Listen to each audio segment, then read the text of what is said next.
We're talking about a nice weekend here, although today it's chilly out there this morning, and we've got a few issues today. Yeah, and Chris, you've been scratching, snotting a little bit lately. Oh my gosh, the pollen. Sneezing, a lot of folks are having issues with it. We are seeing it peaking as far as the spring pollen. We're starting to get into it. And some of the first pollen that usually flies is tree-based, and that's exactly what's going on.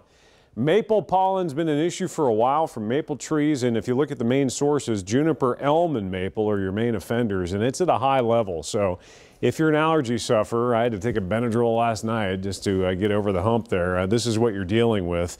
And of course, the pollen count this time of the year is going to become a more prominently featured aspect of your storm tracker forecast. Starting next week. We've got a MaxTrack live Doppler that has very little to show this morning, so we're in, pretty good shape going into the weekend. We had the rain yesterday, then we had the scattered showers yesterday, the convection into the afternoon. The freezing level was low enough that we even had a little bit of small hail mixed in, some pea-sized hail with a number of those showers. All the mess is moving off through New England states. Heavy rain along the coast, snow upstate New York, and back to the west. Well, there's a cold front coming in, although you wouldn't really know it by looking at the map here because there's not a lot of moisture for it to work with. This boundary is going to track south later on today. It will give us an isolated shower chance. It's going to kick up the wind, and it's also going to make it cool out there. Keep it cool would be a good way to put it.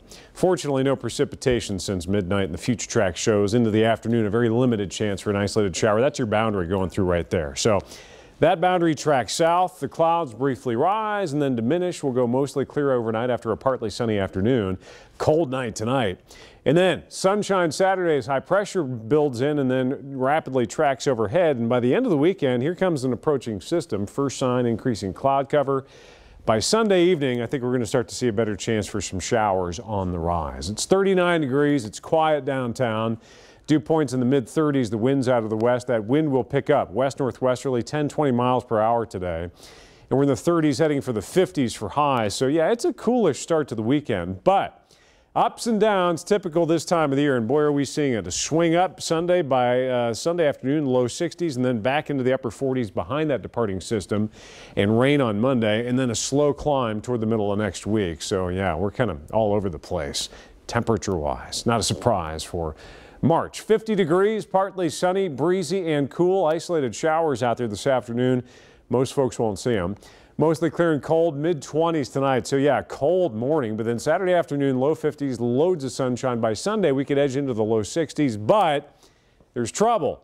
Possibility of those late day showers, and then rain likely overnight into Monday, maybe even some rumbles of thunder mixed in there, and then the temperature crashes again behind that departing system. And then we're talking 50s, 60s, additional rain chances out there toward the end of the 8th day.